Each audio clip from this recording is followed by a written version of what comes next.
आम्हाव्रत एकादशी देव केशव तीर्थ तुळसी अनेक नेणे बा साधन आमुचे वंशी हरी कीर्तन. प्रस्तुत कीर्तन रूपी सेवेकरता घेतलेला अभंग भगवंताचे युगान योगीचे लाडके प्रेमी भक्त संत शिरोमणी नामदेव महाराज यांचे थोरले सुपुत्र नारायण महाराज यांचा. आज अभंग घेण्याचं कारण सर्वांना माहिती आहे. आज हरिदिनी आहे. अभंग नारायण महाराजांचा आहे. नारायण महाराज म्हणजे नामदेवाचे थोरले सुपुत्र. फार मोठा नामदेवरायाचा परिवार. चंद्रभागेच्या वाळवंटामध्ये जेव्हा नामदेवरायांनी ह्या गोष्टी ऐकल्या की वाल्मिकींनी 100 कोटी श्लोकाचं रामायण केलं, मी अजून एकही अभंग लिहिला नाही, वृथाम्या आयुष्य गमाविले, वाईट वाटलं. आणि चंद्रभागेतच प्रतिज्ञा केली मी 100 कोटी अभंग लिहिणार. पांडुरंगाला कळालं. पांडुरंग आले, अरे नामा जरा विचार करायचा असतो. 100 कोटी अभंग लिहिण्याची प्रतिज्ञा कसं शक्य आहे? वाल्मिकीला कसं शक्य झालं? तर त्याचं कारण आहे बाबा. काय? तयवेळी होती आयुष्याची वृद्धी, तयवेळी होती आयुष्याची वृद्धी, तयवेळी होती आयुष्याची वृद्धी, तयवेळी होती आयुष्याची वृद्धी. आताची अवधी थोडी आहे, आताची अवधी थोडी आहे, आताची अवधी थोडी आहे. तयवेळी होती आयुष्याची वृद्धी, होती आयुष्याची वृद्धी, तयवेळी होती आयुष्याची वृद्धी, होती आयुष्याची वृद्धी. आताची अवधी थोडी आहे, आताची अवधी थोडी आहे, आताची अवधी थोडी. स्वतः पांडुरंग म्हणतात नामदेवाला, तैवेळी होती आयुष्याची वृद्धी, आताची अवधी थोडी असे. सत्य त्रेता द्वापारा माझी आयुष्याची बहुभरती, कली माझी सेत नेमिले तेही नाही पुरती. प्रत्येक युगामध्ये आयुष्याचं 1 शून्य कमी झालं. सत्ययुगात माणसाला 1,00,000 वर्षाचं आयुष्य होतं, शून्य कमी झालं. मग त्रेतायुगात 10,000 वर्ष, पुन्हा शून्य कमी झालं. द्वापारात 1,000, पुन्हा शून्य कमी झालं. कलियुगात 100, बरोबर 1-1 शून्य. आता 100 वर आलं. आपण सर्व मिळून देवाला प्रार्थना करू की देवा आता मात्र शून्य कमी करण्याच्या भानगडीत पडू नका. 10 मध्ये 2च पंचवार्षिक होतात, बाकीचे उद्योग कधी उरकायचे. म्हणून तयवेळी होती आयुष्याची नव्हे, प्राण जाण्याच्या क्रियाही बदलल्या. कृतयुगी अस्थिगत प्राण, त्रेतायुगी रुधिर प्रवाही जाय निघून, द्वापारी मांस नासल्या पावे मरण, कलियुगी अन्न न मिळता. अरे मग आता कसं शक्य आहे? बाकीचं माहिती नाही देवा. प्रतिज्ञा केली हे खरं. नामा हट्टाला पेटल्यावर देव सरस्वतीकडे गेले. शारदेसी सांगे भीमा तिरी हरी, सरस्वतीला प्रार्थना केली. कशा करता प्रार्थना करता देवा? बैसावे जिव्हाग्री नामयाच्या. आपण हे प्रमाण लक्षात घ्या. फाजील ठोकाठोकी नाही, प्रमाण असलं तर बोलायचं. विठ्ठल विठ्ठल.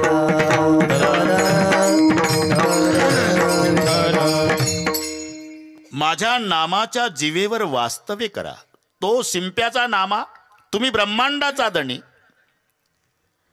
आणि त्याच्याकरता माझ्याकडे वशिला लावता. देवाचे डोळे भरून आले. सरस्वते लाडका लढिवाळ नामा माझे ताणे, तयाला मजवी न कोण आहे. पा हे एक प्रमाण पा शहार येईल असं. मग नाईलाज झाला. जिवेवर निवास सरस्वतीचा, पण उरकणार नाही म्हणून एवढंही घर अभंग लिहायला बसवलं. घर म्हणजे गोदरेजचं कपाट हे नाही, घरातले सदस्य. बरं 1-2 नाही, नामदेवाचे घरी, नामदेवाचे घरी, नामदेवाचे घरी 14 जण स्मरते हरी, 14 जण स्मरते हरी, 14 जण स्मरते हरी,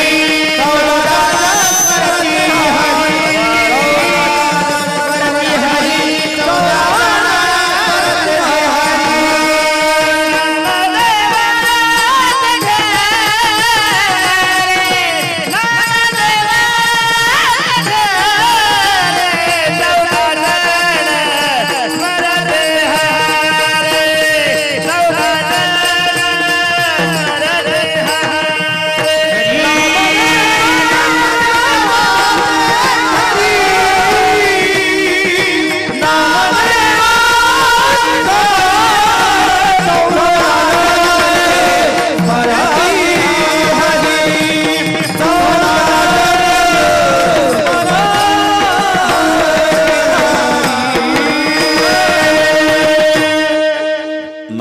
त्याचे घरी 14 जन स्मरती हरी, चौघे पुत्र चौघ्या सुना, नित्य स्मरती नारायणा. नाव मी सांगतो, हिशोब तुम्ही करा. राजाई गोणाई दोघी सासूसुना, दामा नामा जाना, बाप लेक नारा विठा महादा गोंदा, चौघे पुत्र जन्मले पवित्र त्याचे वंशी. लाडाई गोडाई यसाई साकराई, चौघी सुनापाई नामयाच्या, औबाई लेकी निंबाबाई, बहिणीन वेडी पिशी जनी दासी त्याची. एवढा परिवार. राजाई गोणाई दोघी सासूसुना किती झाले? 4 नाही गजानन बाबा, 2च. तुम्ही नात्याचे 2 धरता, नाव 2 धरता, 28 होईल ना हिशोब. नीट ऐका. राजाई गोणाई नावं झाली, पण दोघी सासू सुना कोण होत्या?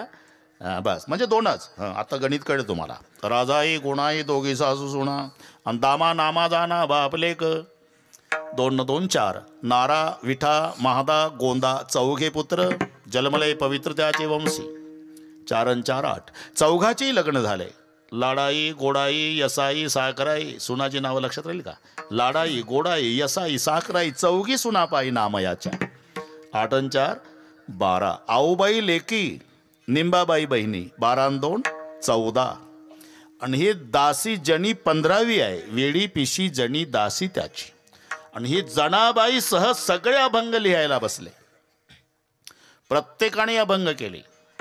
54 कोटी अभंग, प्रत्येकसे कवित्व ते 7 नामयाचे. लाडाई गोडाई यसाई साकराई 2.5 कोटी पायी केली त्याने.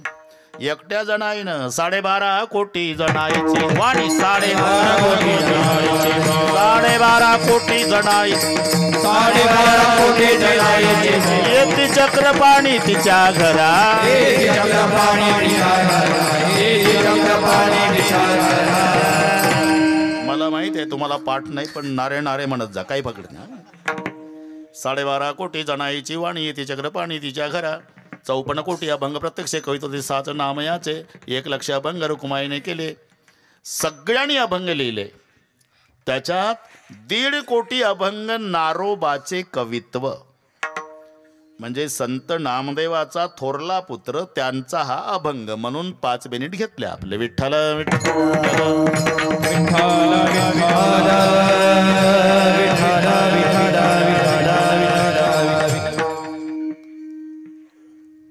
भगवंताला आवडणाऱ्या ज्या 3 गोष्टी आहे गजानन बाबा. एकादशी वरहस्ती व्रतेषु यदुनंदन, भागीरथीच तीर्थेषु देव भक्तेषु वैष्णवा. भगवान सांगतात मला भक्तामध्ये वैष्णव आवडतो, तीर्थामध्ये गंगा आवडती, आणि व्रतामध्ये एकादशी आवडती. प्रिय भगवंतासी कोटी गुणे, प्रिय भगवंतासी कोटी गुणे, प्रिय भगवंतासी कोटी गुणे. व्रतामाती व्रत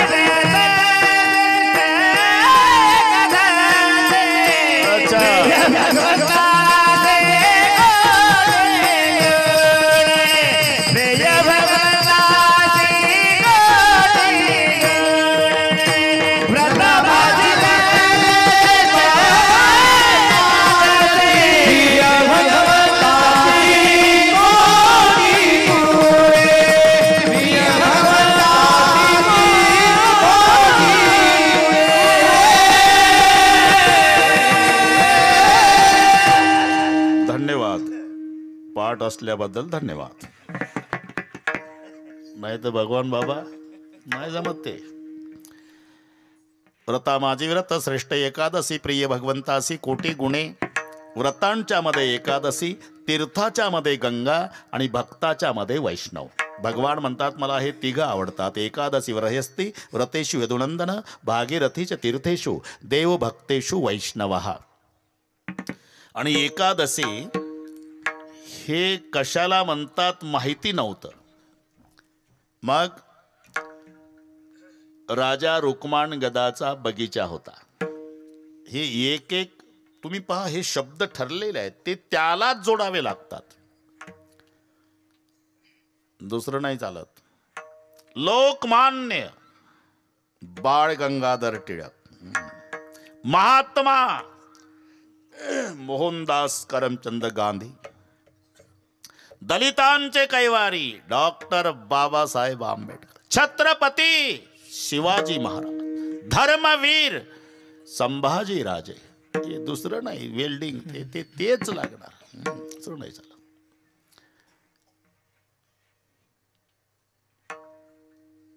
द्वादशी अंबरीश राजा, एकादशी रुक्मांगद राजा. आताही निडोबा पाठ आहे ना यांना सगळे ओके. अरे हे जर असं आहे तर ते कसं असेल? काय झाडे काय डोंगर न काय तो शब्द त्याच त्याचं नाव घेऊ नको.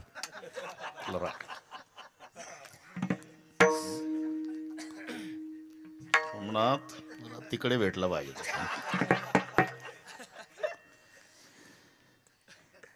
सगळे ओके तो शब्द त्यालाच, नाही तर काही ओके आधी नव्हता का? अरे किती दिवसाचा ओके आहे, पण तो ओकेला महत्व देणारा शहाजी बापू आला ना. सगळे ओके, काय झाडीन काय डोंगर काय का असे ना, पण सगळे ओके आलं ना तिथं. मी पुन्हा येईल. अरे हे कीर्तन चांगलं पाठ आहे तुम्हाला. हे जसे शब्द आहे ना तसं परमार्थात. द्वादशी अंबरीश राजा, एकादशी रुक्मांगद राजा. पण तेही महत्व त्यांना माहिती नव्हतं. त्यांची बाग होती फुलाची, रोज फुलाची चोरी होत होती. शोकारी ठेवले, प्रहारे करी, पण चोर सापडे ना. एक दिवस पळतच आले सेवक. चोर सापडले सरकार. कसे पकडले रे? पकडले नाही, सापडले. म्हणजे कुठले होते? इथले नव्हते. देवाच्या राजाचे इंद्राचे नोकर. त्यांच्या विमानाने यायचे, वरच्यावर फुलं तोडून न्यायचे. मग कसं काय पकडले? पकडले नाही व सापडले का? विमान बंद पडलं. असं झालं का? आता राजा रुक्मांगदाला वाईट वाटलं नाही. फुलं चोरीला जातात त्याचं वाईट वाटलं नाही, पण पठ्ठ्याच्या बगीच्यातले फुलं इंद्रानं चोरावे याचा आनंद झाला. लक्षात घ्या. तिथपर्यंत आले रुक्मांगद राजे. ते लटलट कापत होते. नोकर, आमच्या मालकाला, देवाच्या राजाला, इंद्राला तुमची फुलं खूप आवडायची, आम्ही रोजच्या रोज तोडून न्यायचा. विमान बंद पडल्यामुळे आता नाईलाज आहे. राजे म्हणाले, मग ज्या कारखान्यात तयार झालं तिथे स्पेअर पार्ट मॅकॅनिक तिथे मिळतील. नाही, एक उपाय आहे राजे. आज एकादशी आहे. जर कोणी उपवासी असेल तुमच्या नगरात, हात लावला की विमान उड्डाण होतं. आता दुपारचे 2 वाजले होते. नरहरी उपीट खाऊन जेवून तयार होते लोक. राजाला दौंडी द्यावी लागली. जो कोणी आज उपवासी असेल त्याच्या हाताचा स्पर्श झाला विमानाला तर विमान उड्डाण होणार आहे. विमान उड्डाण झालं म्हणजे राजा रुक्मांगद त्याला 5 गाव बक्षीस देणार आहे.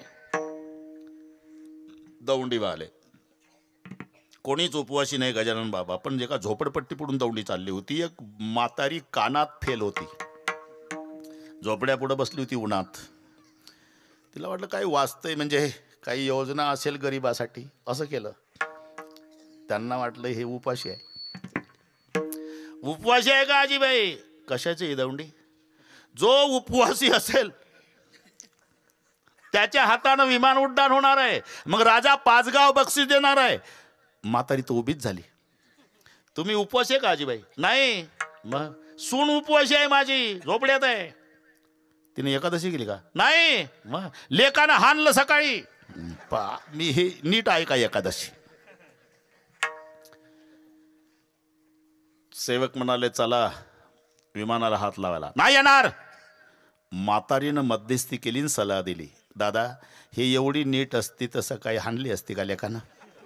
आता हे कशी येईल? आहे उपाय आहे.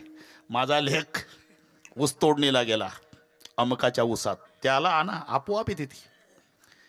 सेवक तिथं आले. काय बसला ऊस तोडत रे लेका? तुझं भाग्य उदयाला आलं. तुझी बायको उपवाशी आहे, तिनं जर हात लावला विमान उड्डाण. 5 गाव बक्षीस तुला.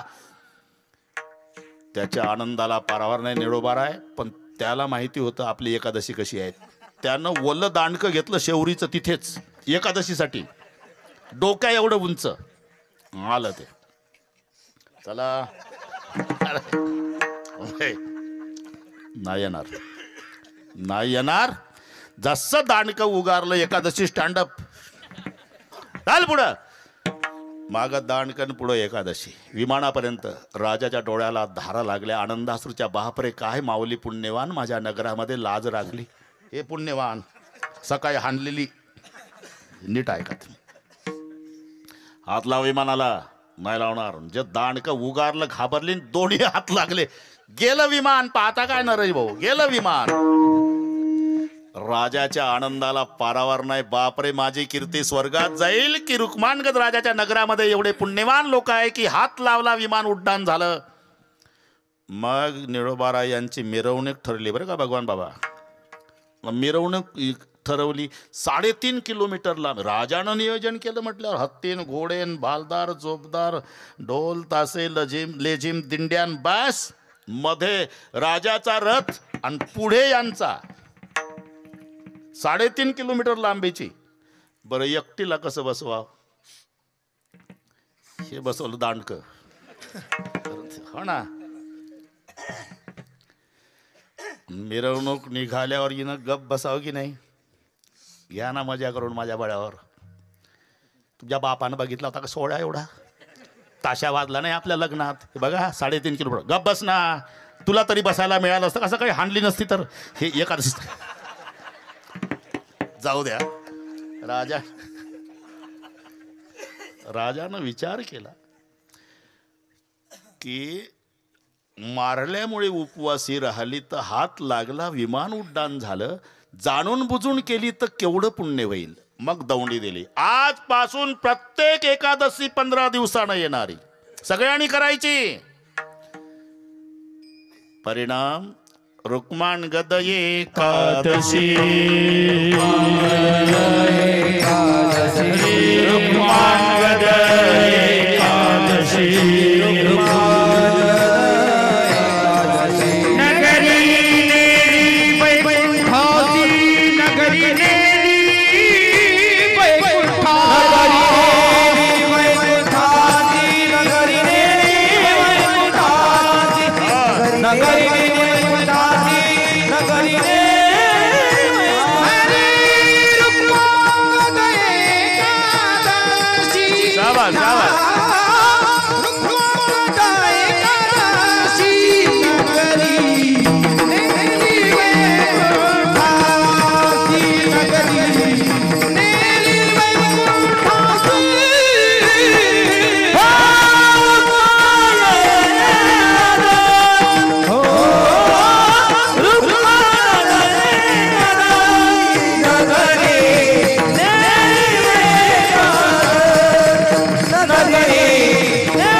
एकादशी व्रत केवळ वैकुंठीचा पंथ. पुरावा रुक्मानगद एकादशी. नगरी नेली वैकुंठासी. त्याने नेला सारा गाव. आपण एकटं तरी जावं. एवढं सामर्थ्य या व्रतात असल्यामुळे नारायण महाराज स्वाभिमानानं छातीला हात लावून सांगतात. एकादशी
तुळसी देवतेच्या मंदिरात तुळसी एकादशी देवतेच्या मंदिरात तुळसी केशव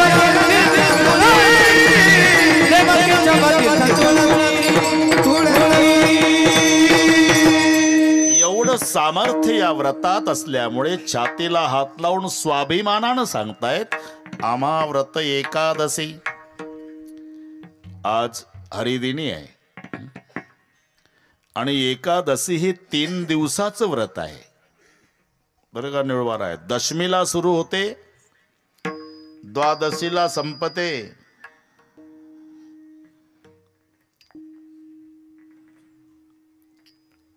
अथ ते नियमान वच्मि व्रत ह्यस्मिन् दिनत्रये कांस्यं मांसं मसुरान्नं चनकान् कोद्रवांस तथा शाकं मधुपरान्नञ्च पुनर्भोजन मैथुने दशम्यां दश वस्तूनि वर्जयेत् वैष्णव सदा. द्यूत क्रीडांच निद्रांच तांबूल दंतधावनं परापवादं पैशुण्यं स्थेयं हिंसा तथा रतिं कोपं हेनुतं वाक्यंच एकादश्यां विवर्जयेत्. कांशं मांसं सुरां क्षुद्रं तैलं विनत भाषणं व्यायामंच प्रवासंच पुनर्भोजन मैथुने अस्पर्श स्पर्श मासुरे द्वादशां द्वादशस्त्यजेत. हे सगळे कळलं ना? हो म्हणत जा बस. आता ते नियमान वच्मि व्रत ह्यस्मिन् दिनत्रय 3 दिवसाचं द्वादशीला संपत आणि दशमीला सुरू होतं. दशमी व्रताचा प्रारंभ दशमी व्रताचा प्रारंभ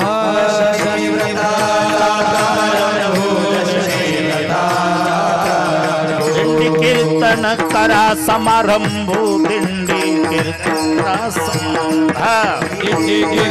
करा समारंभ तेने तो स्वयंभू तेने तो स्वयंभू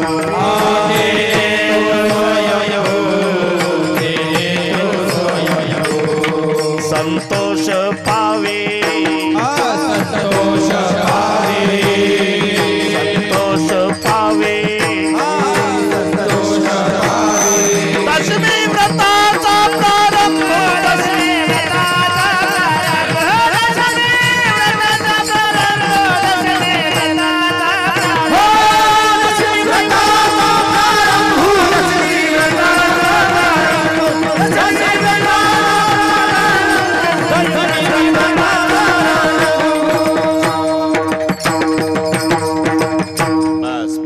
नसल्यामुळे कोणी डबल म्हटलं नाही. दशमी व्रत नाही. हो माहिती आहे माहिती आहे. पाठ आहे पण वेळ नाही म्हणतात. ठीक आहे. दशमी व्रताचा प्रारंभ दिंडी कीर्तन करा समारंभ तेने तू स्वयंभू संतोष पावे.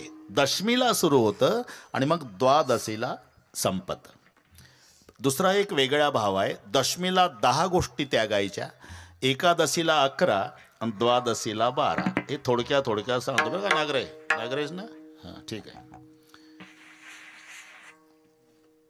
अथ ते नियमान वच्मि व्रत ह्यस्मिन् दिनत्रये कांस्यं मांसं मसुरान्नं चणकान् कोद्रवांस तथा शाकं मधुपरान्नञ्च पुनर्भोजन मैथुने दशम्यां दश वस्तूनि वर्जयेत् वैष्णव सदा. काशाचं भांड दशमीला वापरायचं नाही. टाळ वाजवायचे. ते जेवणासाठी काशाचं भांड वापरायचं ना दशमीला. मांस खायचं नाही म्हणजे बाकीच्या दिवशी सपाटा लावायचा असाही त्याचा अर्थ नाही. मांस खाण्याचा अधिकार त्यांना आहे ज्याचे दात सुळे असतात, जन्मता डोळे बंद असतात आणि जिभेनं पाणी पितं. त्यांना अधिकार दिलाय मांस खाण्याचा. कुत्रीची पिलं, वाघाची पिलं, सिंहाची पिलं, कोलीची पिलं, जन्मता डोळे बंद, दात सुळेन, जिभेनं पाणी. वटानं पाणी पिणाऱ्याला मांस खाण्याचा अधिकार नाही. खोटं असेल तर तुम्ही घरी गेल्यावर बैलापुढं मांस ठेवा तर बैल तुमच्याकडे पाहिल. तो म्हणाल चांगला कीर्तन ऐकून आला ना. आम्ही बैल असलो तरी इतके खालचे आहो का? आम्हाला कळत नाही का आमचं आहे का? आम्ही वटानं पाणी पितो बैल. आमचं नाही हे. जिभेनं पाणी पिणाऱ्याकडे नेऊन टाक. म्हणजे ज्याचा आहार तो आहे. कांसे मांस मसुरान मसूर डाळ, हरभऱ्याची डाळ, कुळीद, हिरवी भाजी, मध. दुसऱ्याचं जेवायचं नाही. मी का थांबलो? आमचा एकही दिवस तसा जात नाही. दररोज दोन्ही टाईम दुसरीकडे जाय. आता कैलाच आहे का त्याला? पराण, पुनर्भोजन 2 वेळा आणि मैथुने भोग अशा 10 गोष्टीचा त्याग दशमीला आहे. एकादशीला 11 द्यूत क्रीडांचे निद्रांचे तांबूल दंत धावनम परापव आदम पैशून्यम स्थेयम हिंसा तथा रतिम कोपम हेनुतम वाक्यांचे एकादशामी वर्जयत. ह्या 11 एकादशीला. पहिलं द्यूत क्रीडांचे, जुगार खेळायचा नाही एकादशीला. आमचे संत म्हणतात वाटोळे करायचं असेल तर खेळा, काही अडकत नाही, आहे ना प्रमाण. अरे हे देह व्यर्थ जावे, अरे हे देह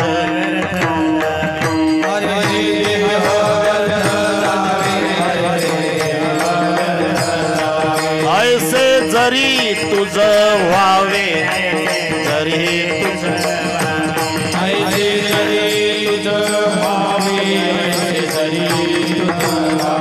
द्यूत कर्म मनोभावे, द्यूत कर्म मनोभावे.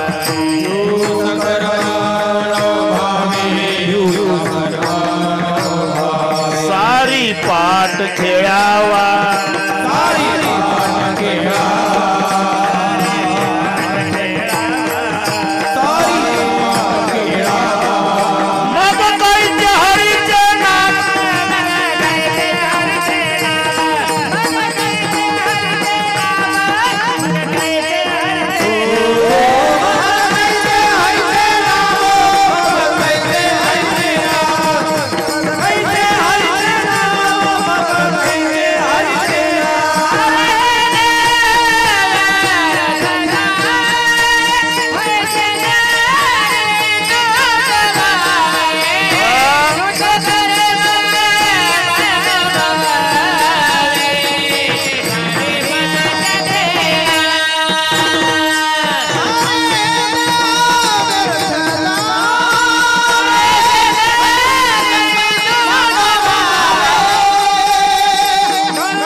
भगवान बुवा.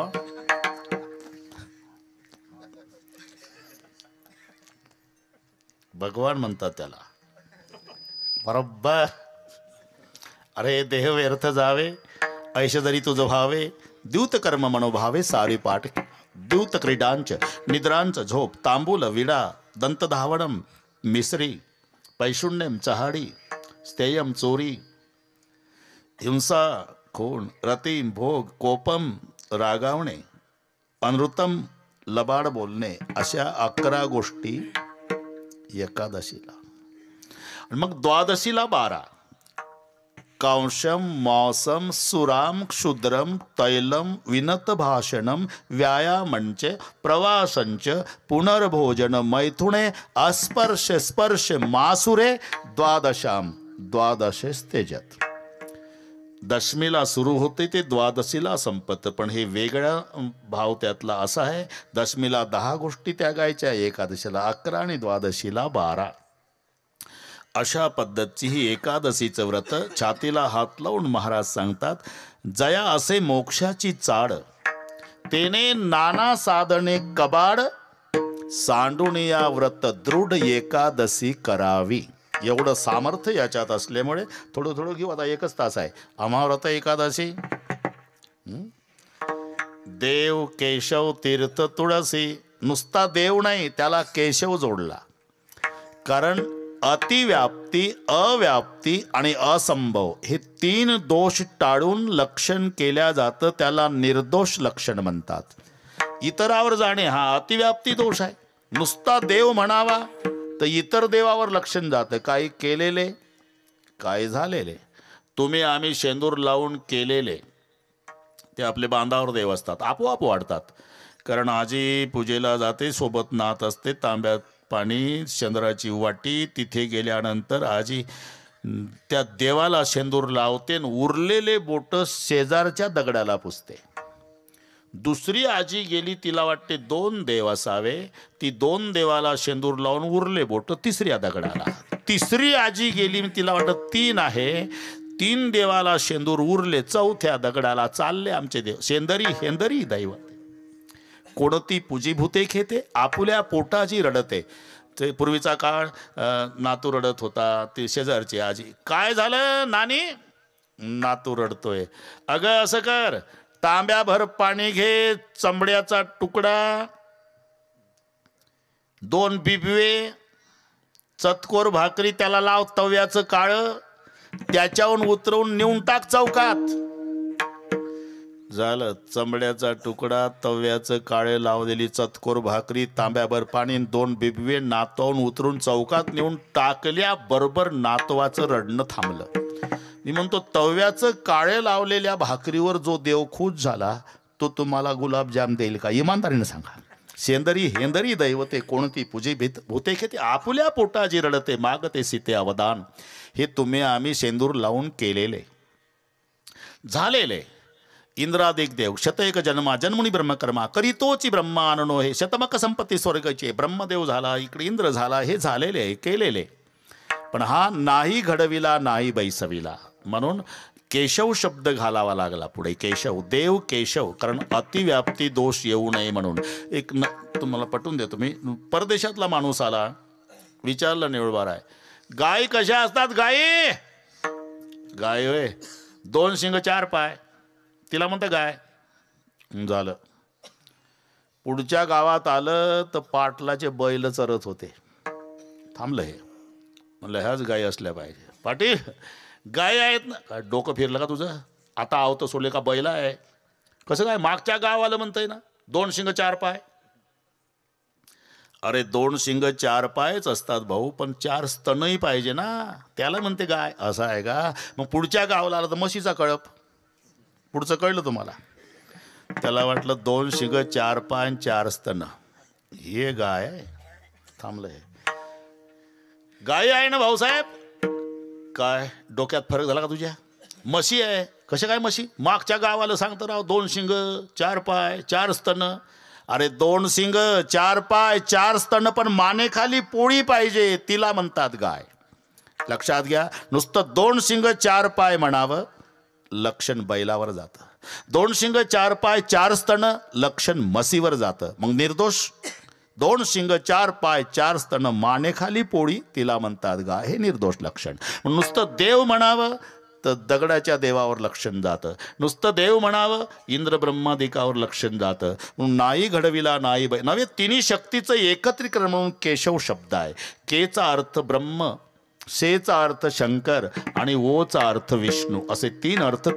हे अक्षरातले अर्थ आहे. मंदिर शब्दाचा शब्दार्थ देऊळ असतो, पण अक्षरातले अर्थ आहे. म म्हणजे मंगलता, दी म्हणजे दिव्यता, र म्हणजे रम्यता.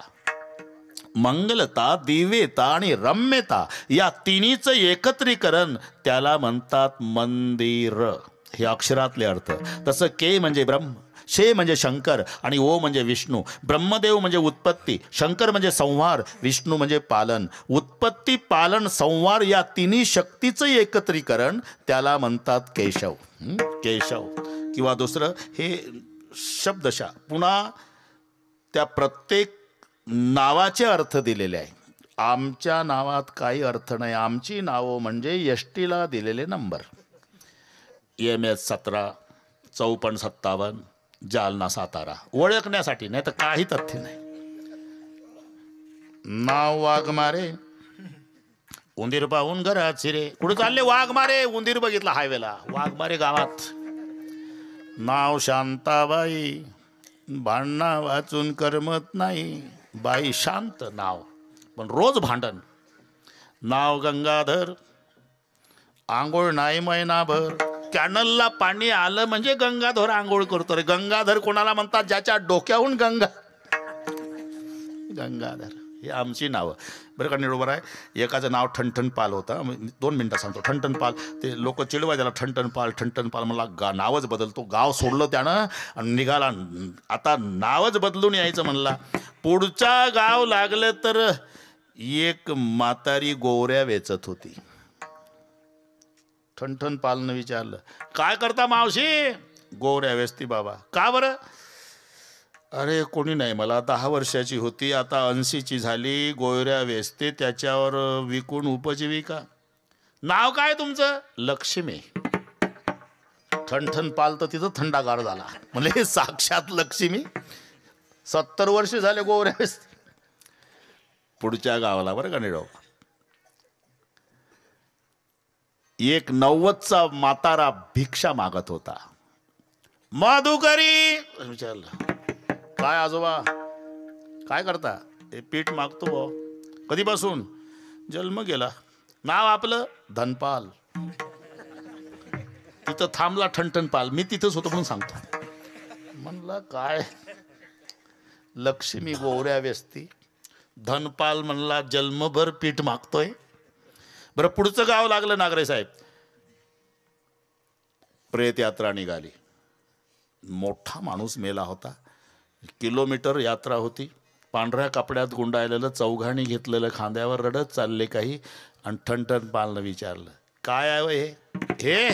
26 जानेवारीची मिरवणूक आहे का बैमाना, तुला माहित नाही? अरे अरे प्रेत यात्रा आहे. म्हणजे ते मेलं ना पांढऱ्या कपड्यातलं. मेलं. नाव काय होतं? अमरपाल. थांबला ठणठण पाल.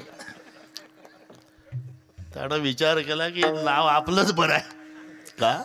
लक्ष्मी तो कंडा बीनत है. गोवऱ्याला कंडा म्हणतात हिंदीमध्ये. आता काही ठोकून दिलं तर लक्ष्मी गोयऱ्या याचे. अरे मराठीतच बोलणं भाऊ, कशाला मग हिंदीचं वाटोळे करतो. बीनत है लक्ष्मी तो कंडा बीनत है, घर घर मागे धनपाल, अमरपाल थे सो भी मर गए, अरे मैं भी अच्छा ठनठन पाल. विठ्ठल.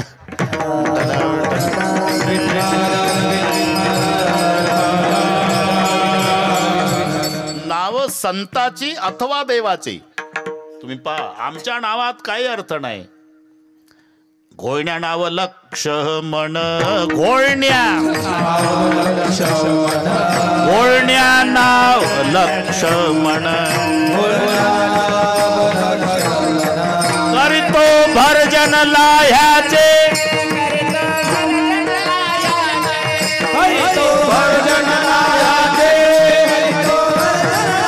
शाबास शाबास.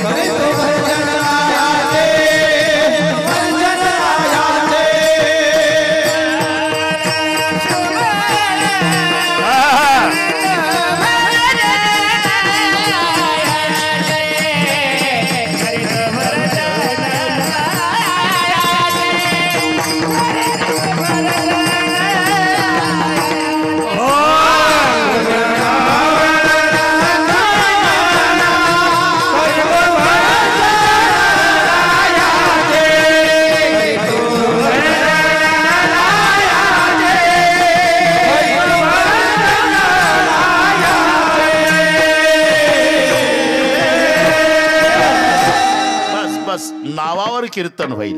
लुगड्या नाव चंद्रकळा, परी तो काळा रंगवरी, निळा म्हणे घुसळती रवी, तेन दावी प्रकाश.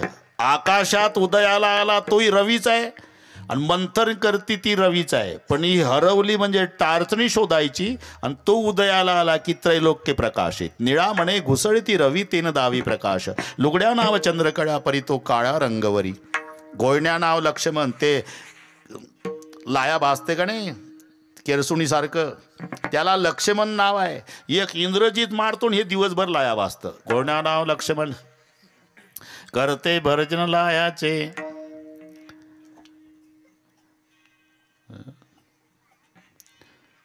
यांना पाठ आहे पण ते म्हणत नाही. कुबेर नाव मोळी वाहे, कैसी पाये फजिती. डोक्यावर लाकडाची मोळी आणि नाव कुबेर. कुबेर नाव मोळी वाहे, असंही नाव आहे. नाव देवाची अथवा संताची. हे ज्ञान देव कोण्या ब्राह्मणाने ठेवलेलं नाव नाही.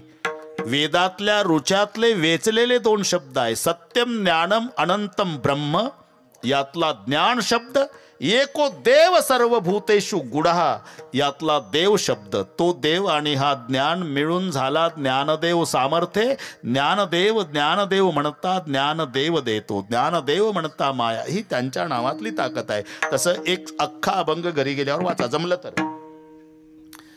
तर वाचा. नामदेवाचाच आहे. विश्वंभर म्हणती माझे या स्वामी ते, पोसितो विश्वाते म्हणून या. जगजीवन म्हणती माझे या स्वामी ते, जीवन जगाते म्हणून या. विश्वंभर का म्हणतात? विश्वाचं भरण करतो. जगजीवन का म्हणतात? जगाला जीवन देतो.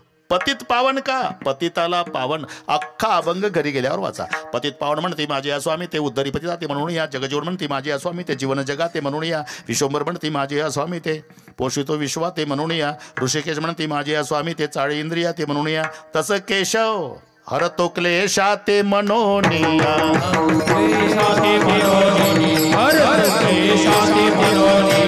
केशव म्हणती माझी